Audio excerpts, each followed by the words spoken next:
The ghost conducted him to poor Bob Cratchit's house, the dwelling he had visited before, and found the mother and children seated round the fire. But quiet, very quiet. The noisy little Cratchits were all still as statues in one corner, and sat looking up at Peter, who had a book before him. The mother and her daughters were engaged in needlework, but surely they were very quiet. The mother laid her work upon the table and put her hand up to her face. The color hurts my eyes. They're better now again. It makes them weak by candlelight, and I wouldn't show weak eyes to your father when he comes home for the word. It must be near his time.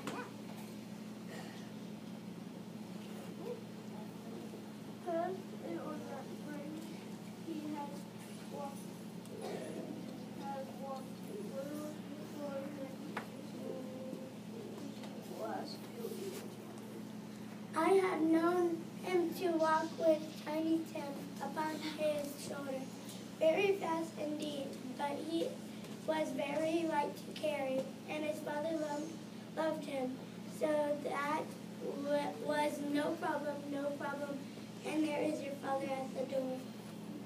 She hurried to meet him, and Bob came in. His tea was ready for him, and they all tried to see who should give it to him first. Then the young Cratchits sat at their father's feet and looked up at his face, as if to say, "Don't mind it, father. Don't be grieved." Bob was very cheerful with them, and spoke pleasantly to all the family. He looked upon the table and praised Mrs. Cratchit and the girls on their needlework. You went today then, Robert?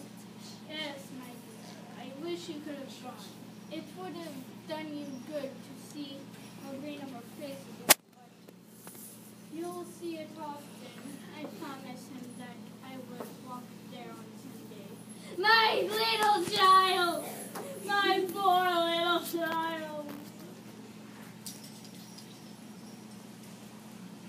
Inspector, something informs me that our parting moment is at hand. I know it, but I know not how. Tell me, what man that was with the colored face, whom we saw laying dead? The ghost of Christmas yet to come conveyed him to a dismal, wretched, ruinous churchyard.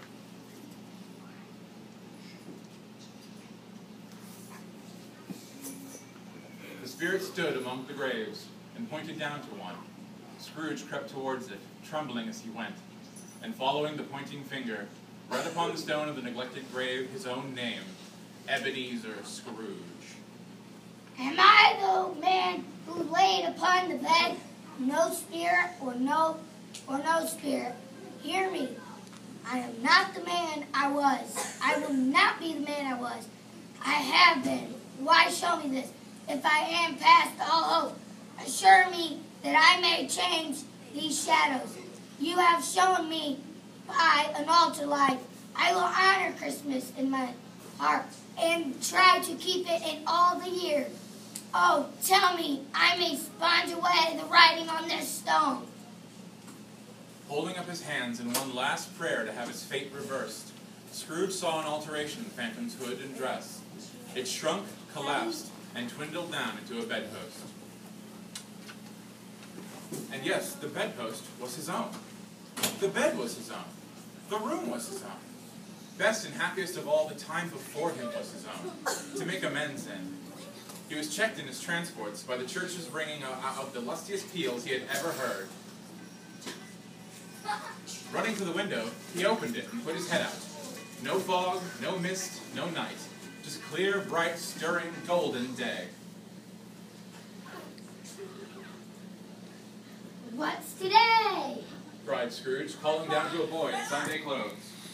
Eh? What's today, my fine fella? Today, why, it's Christmas Day. Christmas Day? I haven't missed it. Hello, my fine fella. Hello.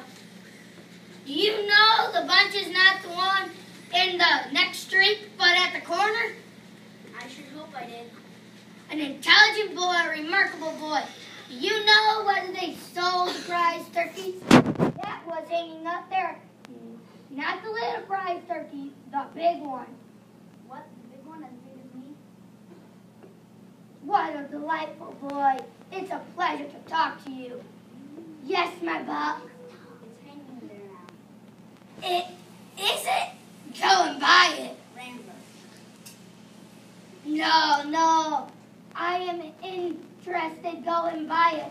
And tell me to bring it here, that I may give them the directions where to take it. Come back with the man, and I'll give you a shilling. Come back with him in less than 5 minutes, and I'll give you half a crown. The boy was off like a shot. I'll send it to Bob Cratchit. He shan't know who sends it. It's twice the size of Tiny Tim.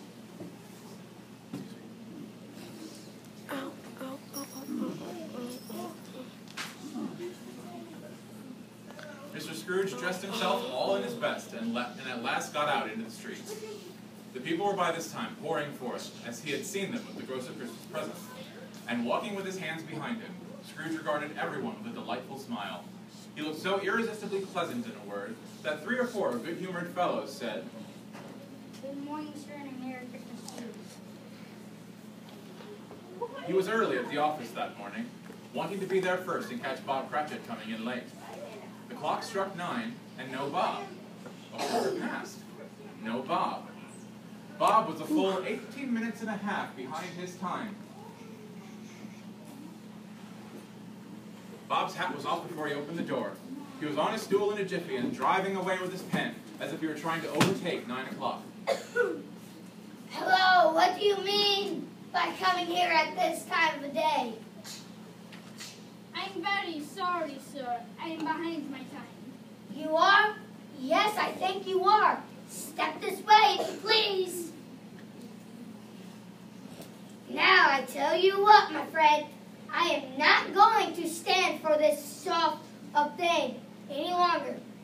And therefore, I am about to raise your salary. What? A Merry Christmas, Bob. A Merrier Christmas, Bob, my fine, good fella. Then I have give you for many a year. I'll raise your salary and work to assist your struggling family. And Scrooge was better than his word. He did it all and infinitely more. And to Tiny Tim, who did not die, he was a second father. He became as good a friend, as good a master, and as good a man as the good old city knew, or any other good old city, town, or borough in the good old world. Some people laughed to see the alteration in him. But in his own heart, he laughed, and that was quite enough for him.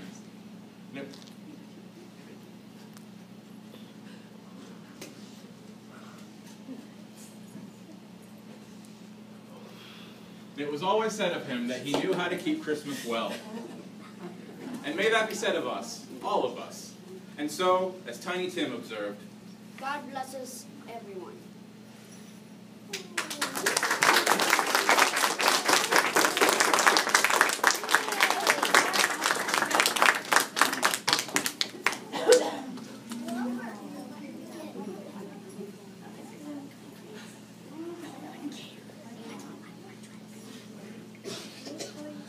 Dude, stop.